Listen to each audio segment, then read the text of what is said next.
Récemment, sur les réseaux sociaux, le mariage ou remariage d'un homme de Dieu d'origine congolaise qui a perdu sa femme il y a environ 1 an. Ils ont eu 4 magnifiques enfants, dont l'aîné a plus de 18 ans, il me semble. Et le Benjamin doit avoir 4 ans, 3 ou 4 ans. De beaux enfants. La dame en question s'est mariée jeune avec l'homme de Dieu et ils ont fait environ 12 ans ou 15 ans de mariage. C'était une très belle femme. Elle se prénommait Blanche. Une femme vraiment très jolie, hein. Très belle de figure, intérieurement aussi, parce c'était une femme d'apparence très douce, très posée. Franchement, je l'aimais, même si je la connaissais pas personnellement. Aujourd'hui, on va parler de certains tabous qui existent dans certaines sociétés, notamment la société africaine ici. Vous savez, en Afrique, lorsque les veuves, dont les femmes qui ont perdu leur conjoint, mari, elles restent souvent très longtemps avant de se remettre en couple. Très souvent, il y en a qui se remarient plus, il y en a qui préfèrent rester seules, qui préfèrent pratiquer la chasteté pour nourrir la mémoire de leur défunt,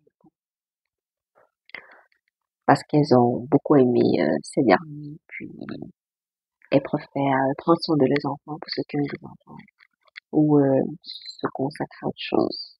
C'est ce que nos grands-parents faisaient pour la plupart du temps. Je ne sais pas si pour ceux qui sont originaires de l'Afrique, vous savez de quoi je parle. Très peu de femmes se remarient après le décès de leur ex-mari. Malheureusement, on se rend compte aujourd'hui que c'est pas la même chose pour les hommes. Un homme peut pète sa femme aujourd'hui, dépendamment du lien qu'il a avec celle-ci, et moins de 3 mois, 6 mois après, il est déjà dans les bras d'une autre femme. Et la société africaine l'approuve. Je trouve ça vraiment dommage.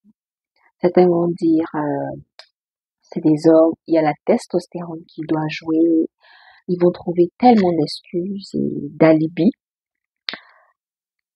C'est très facile, hein, parce que ici, il ne s'agit pas de votre sœur, de votre fille, de votre tante, de votre nièce, de votre amie qui a perdu la vie. Il s'agit d'une tierce personne. Il s'agit peut-être de votre frère qui va refaire sa vie au calme, tranquillement, sans remords. Il va passer du coq à l'âne aussi rapidement, en fait. Je suis pas en train de dire que l'homme de Dieu actuellement n'a pas de peine suite à la disparition de son ex-femme, excusez-moi. Mais lorsqu'on voit son remariage en moins d'1 an, on peut se poser beaucoup de questions. Loin de moi ici, le fait de vouloir le juger, non. C'est ses choix de vie, il sait pourquoi il a besoin de se remarier, peut-être pour son ministère, peut-être il a besoin d'une femme qui va prendre soin de ses enfants, pour d'autres choses en fait. Il a besoin, je ne sais pas. Mais je viens ici attirer l'attention des femmes en fait, parce que les femmes africaines très souvent, elles sont très émotionnelles, elles se sacrifient pour le partenaire, pour leurs enfants. Elles se privent de beaucoup de choses. Elles privent le bonheur pour le partenaire, pour le mari, pour leurs enfants. Il y en a qui sont dans les couples, elles sont pas heureuses, mais ils restent parce qu'elles ont déjà eu des enfants, parce que il faut bien paraître, hein. Les candidatons, elles ont peur d'être jugées, elles ont peur d'être abandonnées, d'être rejetées, en fait, d'être mises à l'écart. Humainement parlant, ça peut être compréhensif. La peur du rejet, la peur de se retrouver seul, plutôt de ne plus appartenir à un groupe. Mais essayez de penser à vous, chères dames, ok? Les hommes, là, ayez la mentalité des hommes, qui est laquelle? Les hommes sont des êtres pragmatiques. Voilà pourquoi très peu souffrent de dépendance affective. Ils sont objectifs. 1 plus 1 égale à 2. Ils sont pas là à regarder est-ce que le ciel est vert, est-ce que c'est mauve, est-ce que c'est orange. Non, ils savent que c'est bleu, that's it, that's all. Et ils ont des idées claires et précises. Un homme peut aimer, mais dès qu'il sent que il ne se sent plus bien dans la relation et que son bien-être est en train de prendre un coup, il va tout abandonner, il va penser à lui en fait. Mais une femme, non. Elle est en train de crever, la relation de mariage en question, en train de la détruire, mais elle est là, elle s'accroche. Elle s'accroche pour sauver les apparences, elle s'accroche pour peut-être lié à des traumatismes d'enfance, l'absence d'un père, euh, une famille discontinue, dysfonctionnelle, vous savez, beaucoup de traumatismes en fait. Des choses qui la suivent, des bagages non traités, des blessures non guéries. Faites les femmes, pensez honnêtement à vous. Avant d'être les femmes, vous êtes des filles, vous êtes des tantes, vous êtes des sœurs et vous êtes issus d'une famille. Pour les personnes qui sont dans des mariages équilibrés, restez-y longtemps, ok? Pensez pas au divorce. Mais pour les femmes qui sont dans des mariages toxiques, des mariages malsains, qui viennent prendre votre santé, détériorer votre bien-être physique, émotionnel, mental, psychologique, n'hésitez pas à faire ce qu'il faut. C'est-à-dire préserver votre santé et vous choisir en tout temps. Ok? C'est important. Parce que si vous fermez l'œil aujourd'hui, c'est vous qui perdez et vous, vos enfants et votre famille. L'homme, pour la plupart du temps, ils reprennent leur vie à mort.